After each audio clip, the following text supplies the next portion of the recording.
नमस्कार, मैं हूं पंकज झा और आप मेरे साथ देख रहे हैं ऑफ द रिकॉर्ड। आज बात करते हैं मायावती और अखिलेश यादव की।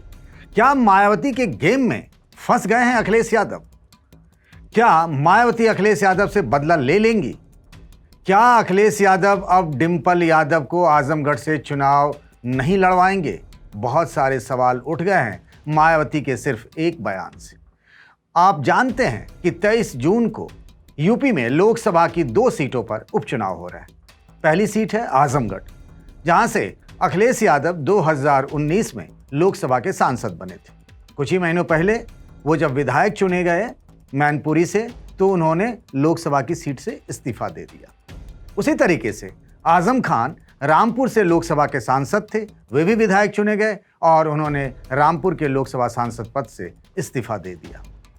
मायावती ने कहा कि वो रामपुर में चूंकि उनका संगठन मजबूत नहीं है, इसीलिए रामपुर में वो चुनाव नहीं लड़ेंगी, यानी बीएसपी इस बार रामपुर के लोकसभा उपचुनाव में किसी उम्मीदवार को नहीं उतारेगी। एक तरीके से इसे दूसरे तरीके से सोचें और समझें तो एक तरीके से मायावती ने वॉक ओवर दे दिया है समाजवादी पार्टी के आजम खान को। यानी वो ये बतला और समझा रही हैं यूपी के मुस्लिम समाज को कि मेरा समर्थन कहीं ना कहीं आजम खान को है, यानी मुस्लिम बिरादरी को है, मुस्लिम समाज को है, जिसके बारे में ये कहा गया कि हाल में हुए यूपी के विधानसभा चुनाव में मुसलमानों ने बीएसपी को वोट नहीं किया, इसीलिए बीएसपी की दुर्गति हो गई। लेकिन उसी दिन उन्होंने एक बात और बड़ी और महत्वपूर्ण कह दी कि आजमगढ़ में वो लोकसभा चुनाव जो है उपचुनाव वो लड़ेंगी, यानी उन्होंने अपने उम्मीदवार का ऐलान भी कर दिया, शाह आलम उर्फ गुड्डू जमाली।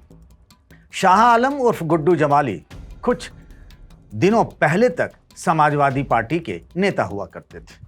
विधानसभा चुनाव से पहले उन्होंने बीएसपी को बाय बाय कह दिया था और उसके बाद वो समाजवादी पार्टी में चले आए इस उम्मीद में कि साइकिल की सवारी कर लेंगे, उन्हें विधानसभा चुनाव का टिकट मिल जाएगा, पर ऐसा हो नहीं पाया और फिर से उनकी घर वापसी हो गई। आजमगढ़ में गुड्डू जमाली एक बड़े नेता के तौर पर देखे जाते हैं, मुस्लिम नेता के तौर पर देखे जाते रहे। उनके पास पैसा भी है, पैसा इसीलिए क्योंकि वो बिल्डर हैं।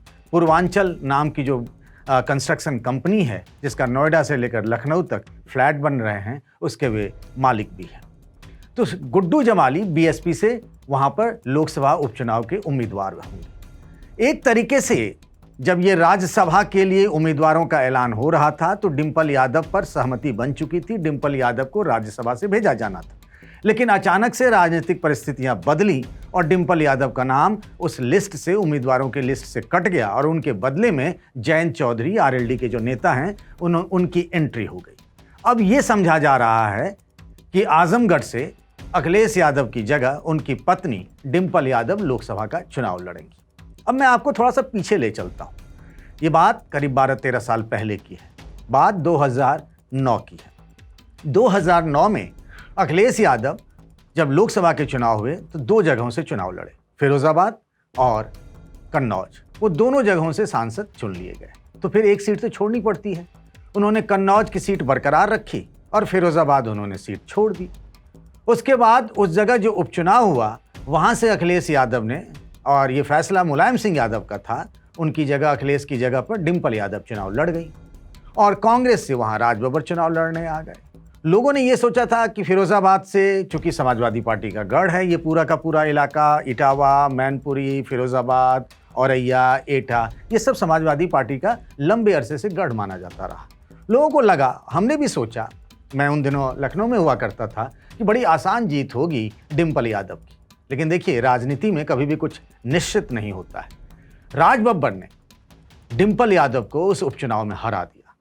अब कुछ ऐसा ही खतरा आजमगढ़ को लेकर भी कहा जाने लगा है। मायावती ने एक दांव चल दिया है। मायावती अब आजमगढ़ में अगर डिंपल यादव लड़ती हैं तो उनको फंसाने के लिए उन्होंने अपना उम्मीदवार दे दिया है। आजमगढ़ में अगर देखें तो मुसलमान, दलित और यादव, ये 3 प्रमुख वोटर हैं और यही हार जीत का फैसला करते रहे। इसको आप इन आंकड़ों से भी समझ सकते हैं। सबसे पहले बात करते हैं 2019 के लोकसभा चुनाव की। अखिलेश यादव समाजवादी पार्टी से उम्मीदवार थे, तब बीएसपी के साथ समाजवादी पार्टी का गठबंधन था, तो करीब 60% वोट, जितने वोट मिले उसमें से 60% वोट समाजवादी पार्टी को अखिलेश यादव को मिले और उनकी शानदार जीत हुई। तब बीजेपी से उम्मीदवार थे जो भोजपुरी गायक हैं, एक्टर हैं, दिनेश यादव निरहुआ। उनको सिर्फ 35% वोट मिले, यानी करीब 25% वोट का फर्क रहा वोट शेयर का समाजवादी पार्टी और बीजेपी के बीच में। 2014 में यहां से मुलायम सिंह यादव चुनाव जीते। वो समाजवादी पार्टी के उम्मीदवार थे। उनके सामने थे बीजेपी से रमाकांत यादव और गुड्डू जमाली, जो अभी जिनको बीएसपी ने अपना उम्मीदवार बनाया है, वो उस वक्त भी बीएसपी से उम्मीदवार थे। मुलायम सिंह यादव को करीब 35% वोट मिले। रमाकांत यादव जो बीजेपी के उम्मीदवार थे, उनको 28.85% वोट मिले और शाह आलम को 27.75% वोट मिले।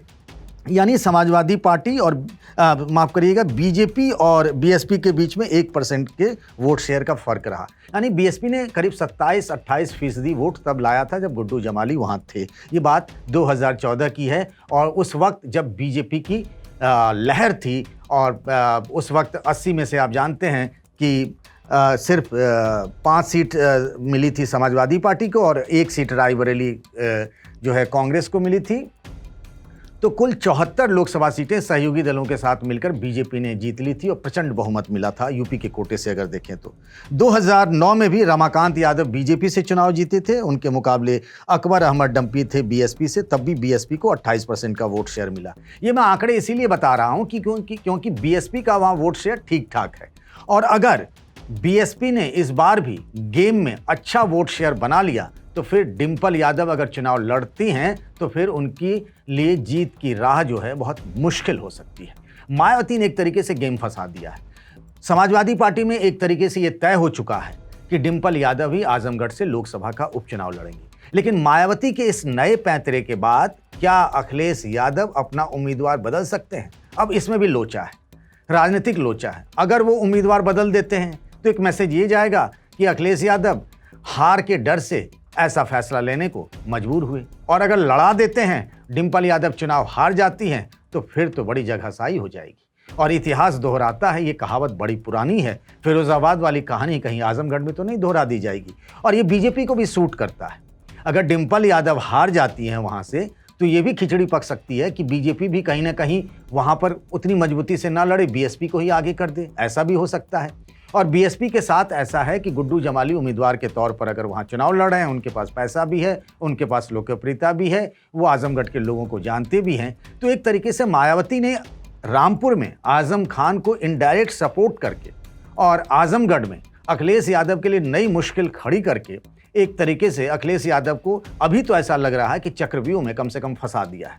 आगे पहाड़ और पीछे खाई वाली स्थिति है। अगर वो उम्मीदवार बदल करके अपने परिवार से किसी दूसरे को टिकट दे देते हैं तो भी बड़ी परेशानी होगी।